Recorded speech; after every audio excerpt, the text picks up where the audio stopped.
Hi, this is Dr. Kimberley Linert, and you're listening to Incredible Life Creator Podcast. My guest today is Rachel Pinkstaff. Rachel is the founder of Pink Greens, a company dedicated to the health of people and the planet. She says it's time to get out of diets and into living your best life. Welcome to the podcast, Rachel. Thanks so much. It's great to be here. Yeah, so I'm really excited to hear what you have to say. I was looking at your website and you have so many resources for people to live their best life. So let's just start by telling us a little bit about you. Where'd you grow up? How'd you get started? Were you always in this field of helping people and the planet, or did you start out somewhere else? Yeah, no, I have not always been in this profession. I'm from Eugene, Oregon. I went to the University of Oregon, and I kind of was in that moment in college where I needed to pick a path. And I always loved writing, so I chose journalism. And then after college, that was my hometown in Eugene. After college, I moved to San Francisco, and the next step was, get a job. And so I ended up falling into advertising. And while that was really fun and interesting in my 20s, I had those moments every day where I was like, what is the point of this? What am I doing with my life? What am I doing to make a difference? So I always felt that like nagging feeling that I wasn't quite in the right profession, but I didn't know what it would be. And then I went through a layoff, and I was at kind of this interim job, and I was watching all these documentaries about the planet and environmentalism. And meanwhile, during my 20s, I had been going through this kind of struggle with my weight, could never quite lose that like 15, 20 pounds. And it was so frustrating. And I felt like, I'm a decently smart person. I should be able to figure this out. I would try different things and just nothing quite worked. And at that time, things started kind of clicking for me in my diet. And meanwhile, I'm watching these documentaries, and it all kind of lined up. And I realized, the solution for our bodies is the same as the solution for the planet. And I just thought, how cool is that? I ended up moving from San Francisco to Sonoma, California, and deciding to start a healthy food company, and did farmers markets and kind of was doing salads and smoothies and things like that. And then I decided to go back to school for holistic nutrition because I just started kind of naturally helping friends and family. And I wanted to get, officially trained in that. So I went to Bowman College. It's based in Berkeley, California. It was great. And then, it just kind of, everything started falling into place. I started coaching people, and it was like, okay, this is my passion. Like, this is what I'm getting fired up about. And it's something I'm doing that I feel like I never have to question it. I know exactly why I want to do it. I know who it's helping. And I just felt like I was a woman going through this weight loss challenge, and there's so many other women going through that, and they don't need to have that like daily struggle. Like, there really is a better way that's fun, doesn't feel like restriction or punishment, and you can get to your goal weight while, nourishing yourself and having a good time along the way. Wow. So it all started with watching environmental documentaries. Yeah. So what about that really impacted you? Have you always just had a really, has the environment always been very important to you, or what caused you to, not everybody sits and watches documentaries. Not funny. It was funny because it was at this job where I was temping because I was in this like job transition. I had been laid off from a advertising startup and was temping. And I had some downtime, and I just got hooked on these documentaries. But yes, it does kind of run deeper for me. I'm from Eugene, Oregon, and that's definitely kind of a crunchy place. I was raised by a mom who was a nurse and also kind of like had those hippie values. Mm-hmm. And she always took us shopping at like the hippie market in Eugene, Sundance, and bought, homegrown meats and all of the quality sourced foods. And we, recycling was just like second nature. Like, we just did that from the time I can remember. So, yeah, I think it's funny. I always kind of resisted all of those things when I was growing up. And then, and in college, and like I gained weight and I was trying to do all the hacks. I was trying to do the like sugar-free, fat-free, low calorie, all of those hacks. And it wasn't still until I started like going back to my roots of just like clean, quality, really great sourced produce and meats and all of that, that I started actually like losing weight. And then it kind of, I think, connected me back to my hippie roots, if you will. And it just started making me think like, oh, like all those kind of values really did work growing up. And I kind of was thinking to myself, you know, once I lose the weight, then I'll eat all of those things I want to eat. And I had this kind of epiphany where it was like, no, I'm going to flip that and just say, I'm going to eat quality. And if I'm going to be this 10, 15 pounds, you know, overweight in quotes, I'd rather be eating really great food. And then ironically, I started losing weight and it was like, oh, and then kind of everything started clicking from there. Yes, yes. And what was your experience eating the fat-free, sugar-free? What is your experience or the experience you've seen with your clients when they actually try and eat that? Yeah, you know, what I felt and what my clients tell me too is the cravings just go through the roof and you feel crazy. You're like, okay, I'm not going to eat. I'm only going to eat this many calories today. You know, you look at the backside of the package and it says 0 sugar, but you don't understand any of the ingredients, or 0 fat. You don't understand any of the ingredients. And you do that for, you know, a week and you're really focused on restriction. You go work out, you try to burn off all of those calories. And before you know it, like you just crash and you have your cravings go crazy and you want all of the things you can't have.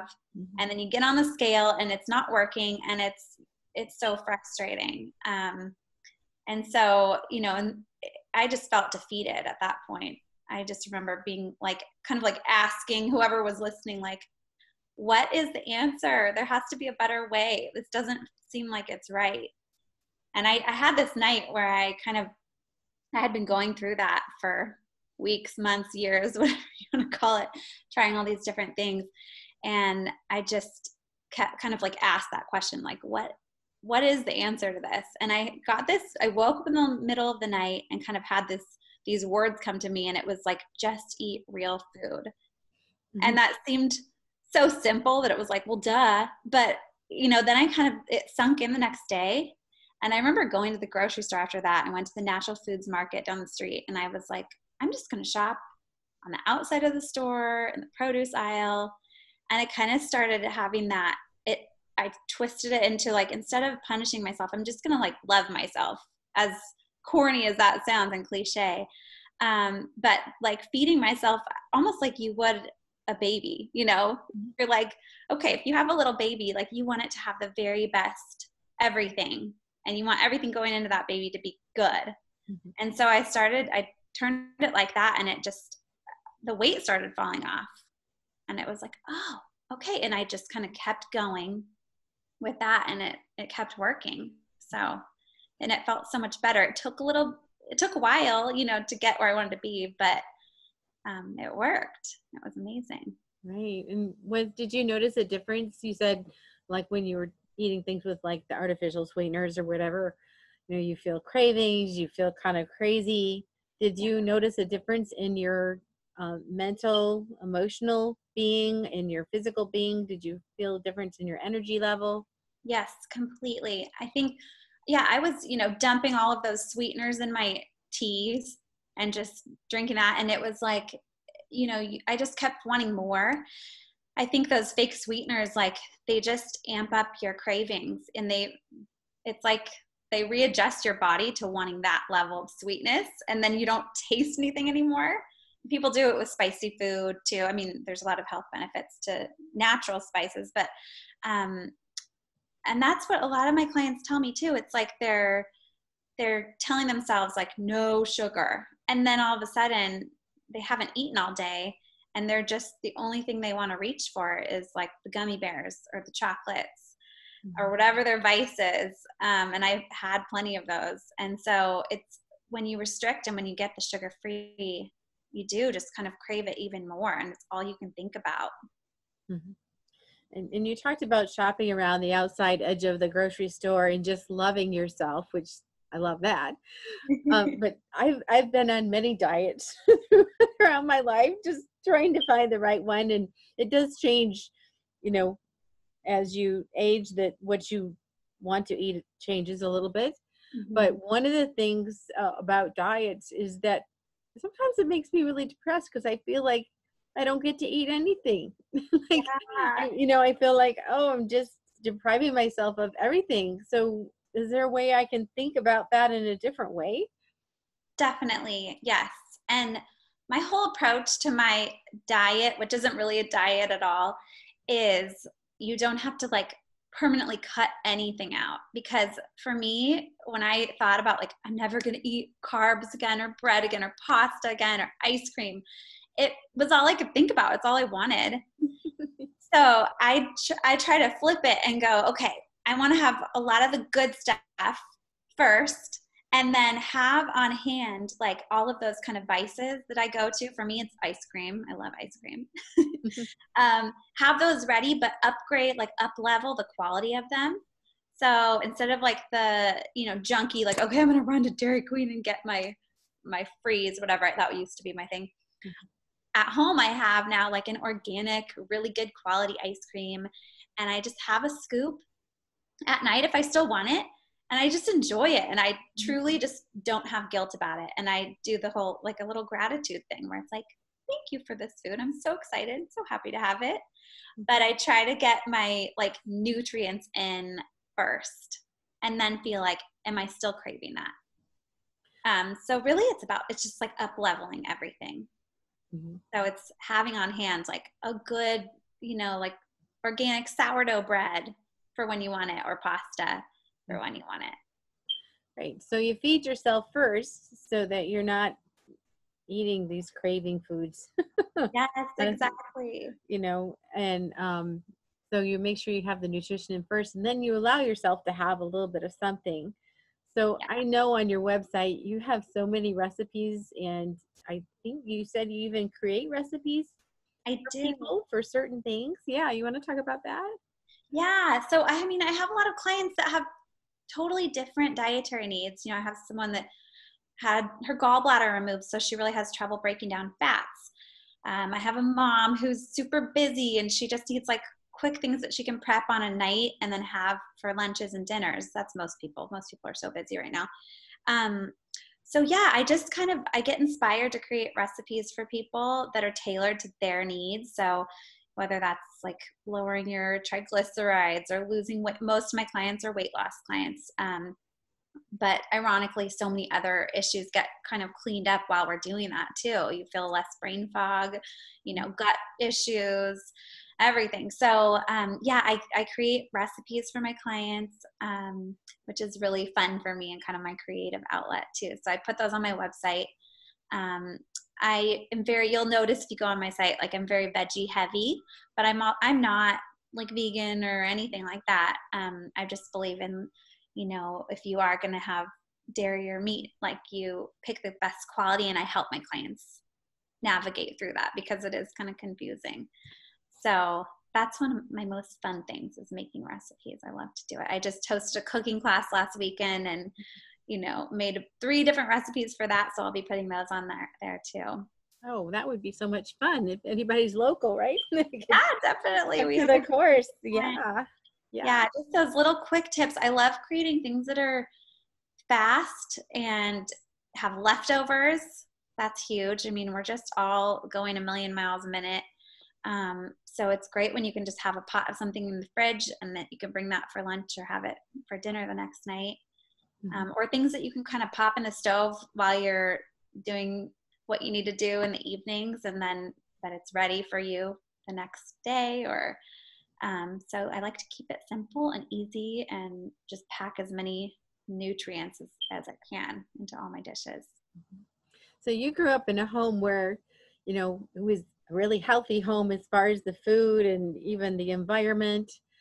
Um, are there certain snacks or things that, maybe moms could have around, or, we want to train our children up early to eat vegetables, because sometimes that's really tough to get them to eat vegetables, but we want to train them up to want to have those good foods, those healthy, high quality foods. Is there certain snacks or certain things that are kind of basic that everybody should kind of have around their house? Yes, definitely. So a couple of things. Smoothies can be great because it's like a great vehicle for adding so many nutritious ingredients. So, and I found that a lot of moms with kids will be making them for themselves, thinking like, my kid would never have this if it's green. They want it to be like pink, but they make it and their kids are watching them. And then before you know it, their kid's like, can I have some? That's what I've unanimously with all my moms have heard. So that can be a great way to add, like, just pre-washed spinach, so fast, so easy. You don't have to get a cutting board out. You can add like your little superfood powders, and fruit bowls, so easy. Fruits come, already packaged. You don't have to like put them in plastic or anything like that. Having a stocked fruit bowl can be amazing just for your own snacking, for your kids. Perfect for mornings. One little tip about fruit is it's great. It's most easily absorbed on an empty stomach or first thing in the morning. So it's better to have it that way rather than, after as a dessert. And then things in the fridge, like you could pre-cut a bunch of veggies and have them like in a little Tupperware. You could have some hummus, or kind of that eggplant dip. I do a lot of sauces. A lot of my recipes have sauces with them. So kind of making one of those and making a little bit extra and just like popping it in. I use a lot of mason jars because they're so easy and come in so many different sizes. Having some of those stocked in your fridge that you can pour on top of like a platter of roasted veggies or, fresh chopped veggies can be great. So keeping it plant-based and having things ready. It's almost like taking care of your future self. Like if you kind of just take that extra step and make sure you have things on hand for the week, then you're going to be set up and you're going to be ready to, like, when you're starving and famished, reach for the healthier option rather than, the only thing left in your cupboard that might be bad. That sounds great. And I'm getting hungry listening to you, because I'm thinking, sometimes I just don't feel like eating that piece of broccoli or that zucchini raw. I'm like, it just needs something. So when you said sauces, I thought, oh, that'd be great. Then it wouldn't be so boring. Yeah, and you can pre-make your sauces and give them so much flavor. Like everything should taste good, and spices add so much, and even like a little sprinkle of sea salt, delicious, and it helps with your electrolytes. And then even like this time of year, I agree, like I'm not craving raw vegetables. So just popping them in the oven and like roasting a whole tray of like broccoli. Like I love broccoli roasted. It has that like toasty flavor. So just adding herbs and spices to everything. They're like adaptogenic. Like they are so good for so many things and functions within the body.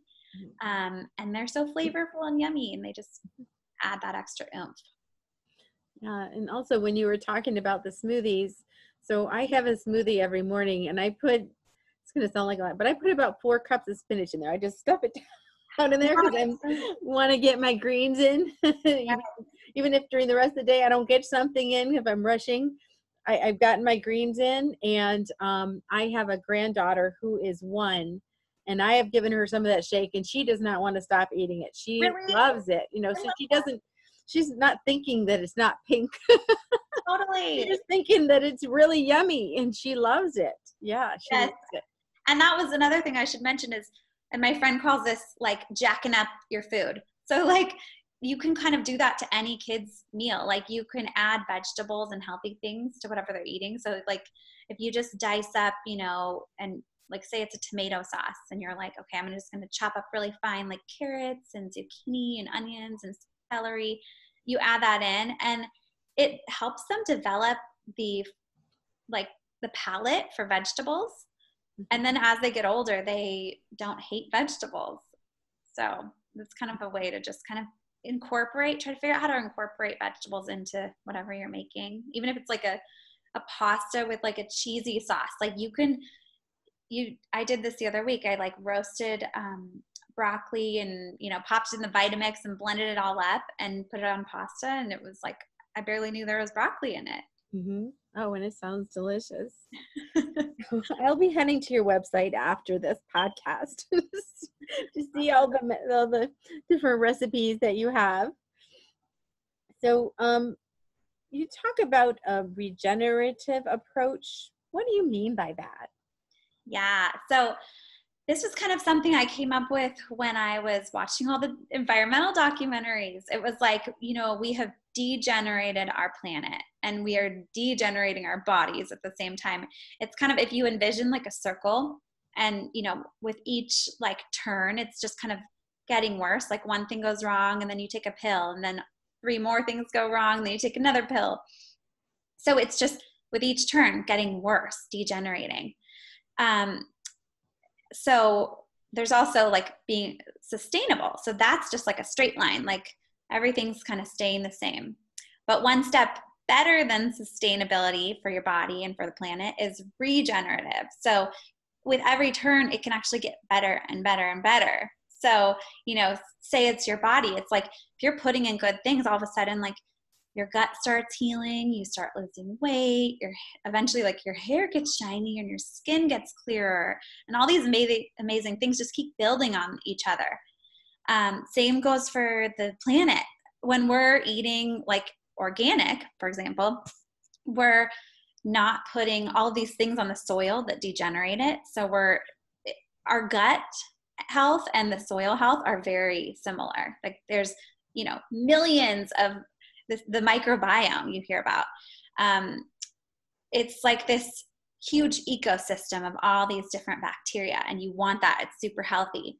And same goes for the soil. So when we dump a bunch of antibiotics on the soil, which, glyphosate is one, which is the main ingredient in Roundup, it just like kind of kills everything. So it's like this sterile environment, and it's really not good for the soil, and it's also not good for our gut health. So when we choose organic, or we support like local farmers, we're creating a system that's really healing the soil and becoming more regenerative. All of a sudden, before you know it, like the soils are richer, they're more secure, so they don't have runoff. When it rains a bunch, there's not flooding, and then there's not droughts later. Like it actually filters the water properly. So it's just like it's getting better with each turn. So I thought that was so cool how it's really the same thing for our bodies and for the planet too.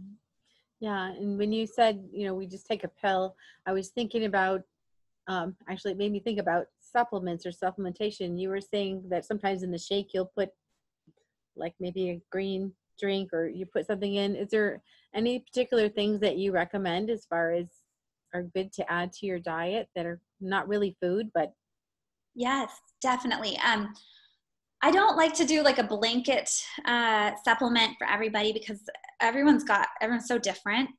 So I really tailor it to each person. But with the green smoothies, I do like a green powder, and it's just, if you can find any green powder you don't want like added proteins or anything like that, but it's just like vegetable kind of ingredients. So I have one right now. I think it's called like Sun Foods, Superfood, something like that.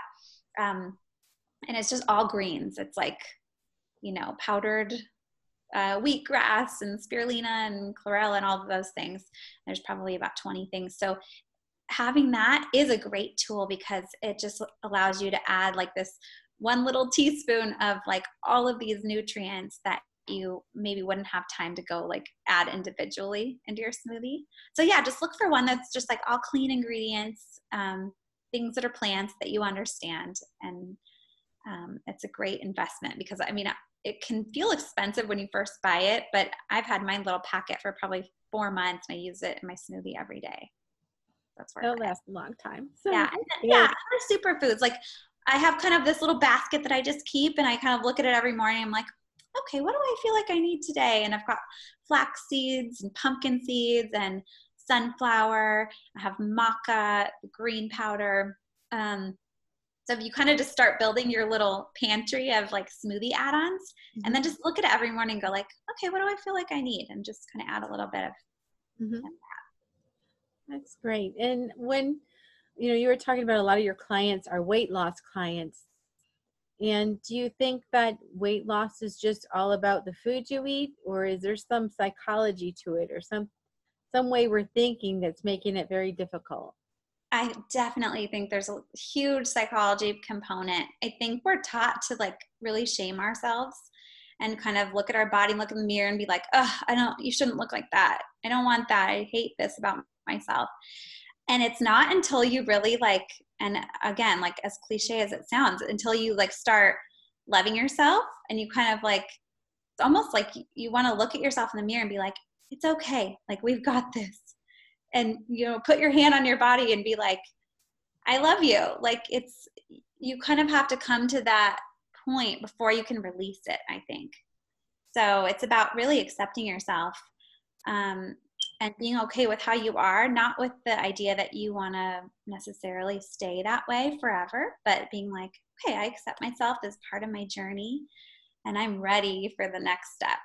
And I just think, if any of us are going to be living our best lives, like, and this is a piece to the puzzle, when we are feeling good and feeling and looking like our best selves, we're like so powerful. We're ready to go conquer the world. So it's just another facet to like reaching your full potential.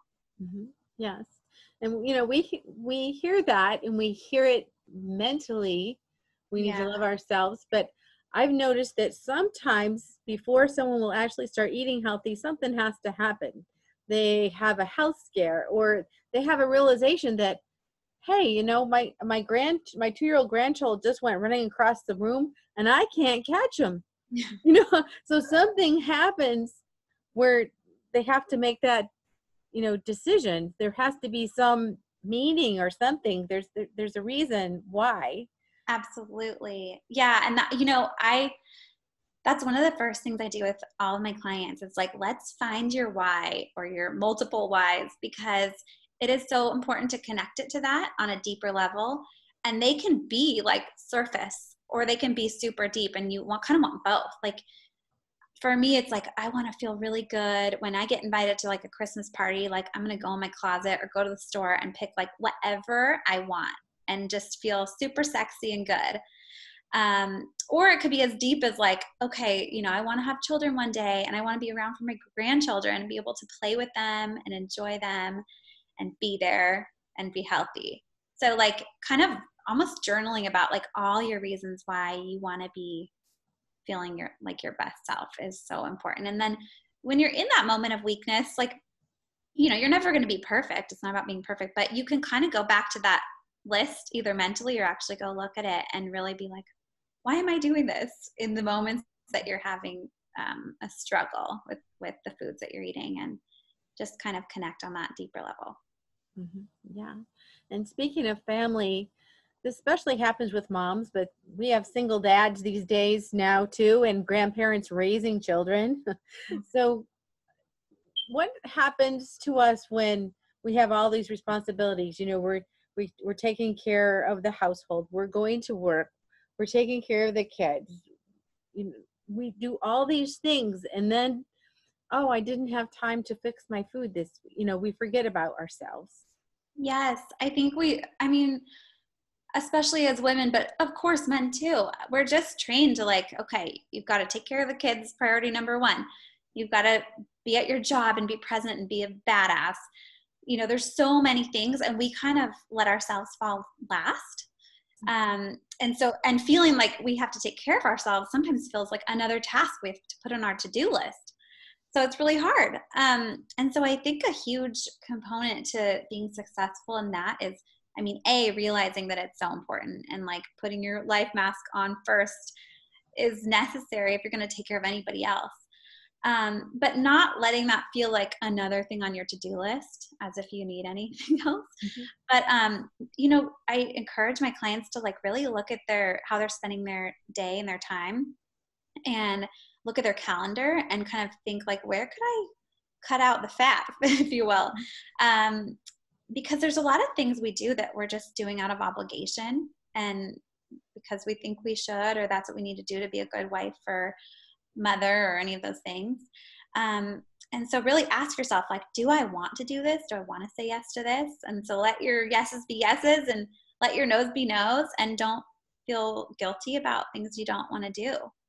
There's a lot of things, a lot of ways we could actually clear up some time in our schedule. So also realizing that, if you're taking care of yourself and that saves you a day or 3 of being sick and staying home from work, that you are so worth that investment and that you'll save time in the long run. Yeah. So what I'm hearing is that we want to find our why. Why do we want to be healthy? We want to make time for ourselves and time to actually take care of ourselves and love ourselves. And then once we do that, there's the everyday grind. Like, okay, can I do this for 21 days? Can I do this for 2 months? So how do you develop those good habits and keep them going? Yes, great question. So just like anything that is kind of an investment in yourself, at first it can feel hard and it feels like it's taking all this time up. But once you kind of put in that initial investment, it really becomes second nature, and it doesn't take any extra time eventually. You would develop like quick ways to do it. You're kind of cooking a little bit more at home. So like instead of, if you actually time it out and you're like, okay, I'm going to stop at the coffee shop and get my pastry and my coffee and stand in line and run into a friend and end up, could take a half an hour. Mm-hmm. Or even if it does take 15 minutes, I've gotten to the point where now my morning routine is like so fast. Like I make my special coffee with my coconut milk and my ashwagandha, my like adaptogenic little herb blend. And then I make my smoothie. It's so fast. So now I feel like, oh, I'm saving time. I'm saving money. Even the dinners that I cook, it's like I've gotten to the point where they're really pretty quick, and I've kind of coached my clients through like, okay, how do we make this dinner not take forever and have it produce leftovers for you, so you actually end up saving time and money. So kind of realizing that like it's okay that it feels hard at first, but eventually it really will feel easy and natural and fun. Mm-hmm. Yeah. And a lot of people think, oh, cooking at home, that is going to take so long. But in the long run, it tastes better. I don't know if you've been actually eating healthy, good foods from home for a while, and then you go out to eat and you think you're going to really enjoy it, and all you taste is salt and sugar. And True. it doesn't taste the same as those really high grade foods. It can actually be a little disappointing. You're right. That's totally happened to me recently. Like, I could have done this. Like, I would have done this different or that different. Yeah, I think your taste buds, you get used to like real flavors, and then you go out and you're like, it just tastes, like you said, tastes like salt, tastes fake. You can't. But yeah, you do.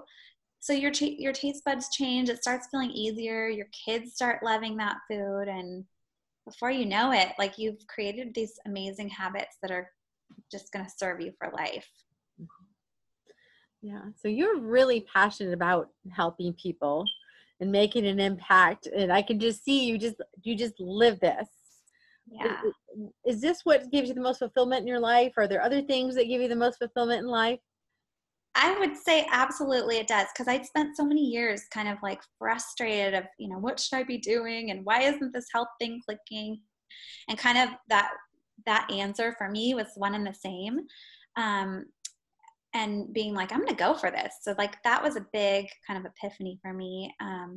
So yes, it brings me so much fulfillment. I also love, what is cool is I've gotten now fulfillment and hobbies of things that are healthy. I used to, my hobby was like drinking, being with friends, drinking, going out, that kind of thing. Now it's like, I love nothing more than like a Saturday morning going to yoga over in the neighboring town and getting a coffee and, looking around town. So I've developed these hobbies that are like healthy, or that have to do with my work. Like I write a local column for the paper, and it's always about health and wellness and people around town. So like those are truly my hobbies now, and it's kind of one and the same, and I could spend hours researching, and it's just fun and I can't even stop myself. So That's it's great. really neat when that starts happening. And I think that kind of came for me, at least with cleaning up my diet. And I see a lot of this happen with my clients where we start working together and all of a sudden they're making these like big shifts in their life they've been kind of waiting for. And they, whether it's like the brain fog or they just haven't felt ready yet, but they start making these big changes in a positive direction and, they can't stop. So it's really neat to watch that happen. That is. And as you see that shift happening, do you see a lot of them that self-love must just go higher and higher? And, Yes, confidence, you see changes in confidence? absolutely. I think anytime there's something you've been struggling with and it just isn't working, it's really hard on you because you're like, I'm a successful person. I'm doing really well in my career, my marriage, my mothering, all of that stuff. And if there's this last puzzle piece that's not clicking, it's always there. It's always on your shoulder. So when that starts happening, you're like, oh my gosh, I can do anything. And that's when you start seeing like the, choosing more healthy hobbies or quitting the job that they really hated. So all of these things start falling into place. Wow. And any thoughts on, let's say they found that, like you, they're not happy in their job or what they're doing now. What's your best advice on making that jump to the new thing? Yeah. I think a lot of it is really like, there's so much coming at us all day long, like cell phones, computers, our jobs, everything. And you really have to, I went through a lot of moments where I was like, what's the right thing to do? Like, and I was asking everybody, what should I do?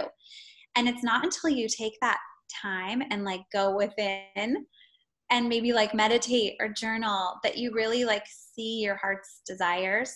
And, you kind of have to just try to listen and hear yourself think and follow that. So anytime you're doing something that's helping you feel connected, whatever that is for you, whether it's yoga or surfing or going on a hike and being in nature or painting, do as much of those things as you can, because that's when you start like hearing yourself and hearing the messages that you're supposed to be getting.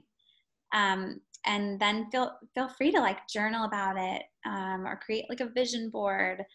And, don't judge yourself. Like whatever it is that you want to do, if you have that desire, it means that it's possible for you, or else you wouldn't have it. So, Yes. and then kind of know that like, okay, this can happen. It doesn't all have to happen right now. And maybe I'm not even sure how it could happen, but believe that it is possible and just kind of take those baby steps. That is great advice. And I'm just wondering, as you've been working with people, taking them through these journeys, not only of their health, but it sounds like changing their whole lives. Yeah. Have you had any ahas or any things that kind of surprised you that you learned by working with people? Gosh, I mean, you do it yourself and you're like, this is working. Like, wow, this is pretty cool. And then you kind of like start leading other people through it, and it's their own journey along the way. But just watching that happen in so many people's lives is like, it really is like mini miracles all over the place. It's really cool to watch happen where, I've had someone that was like, I hate where I live. And you kind of just help them through like, well, what do you really want? Like, where do you really want to live? And at first they're like, well, I can't have that. And it's like, well, just what if you could like imagine that?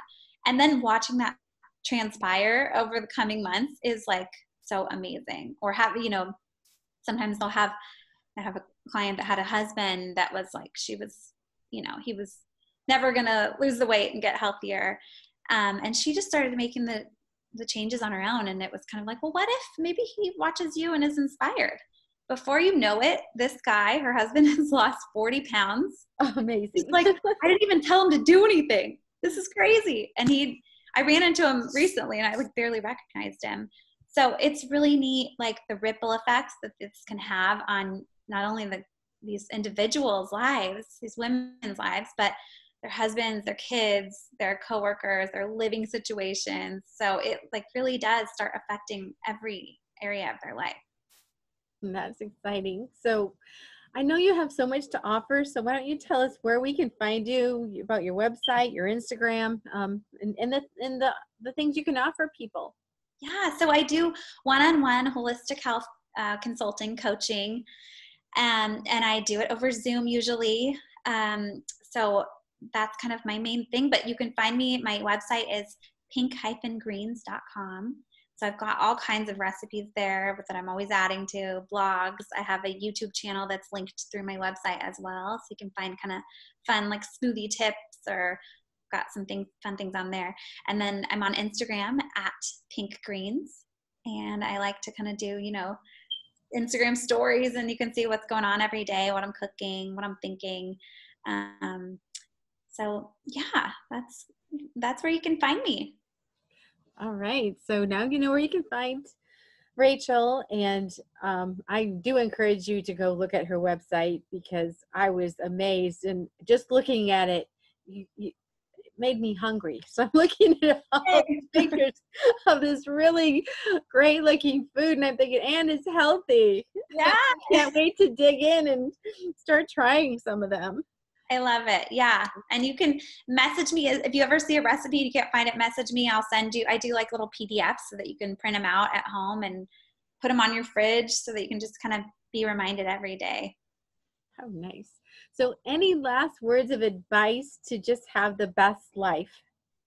Gosh, if weight loss is a goal that you have, just know, and there's, maybe you've tried like many diets over the years and are so frustrated. Know that it can feel fun and easy and delicious, and that is totally possible. And that there is a way out of this. I've been there. I know how frustrating it is.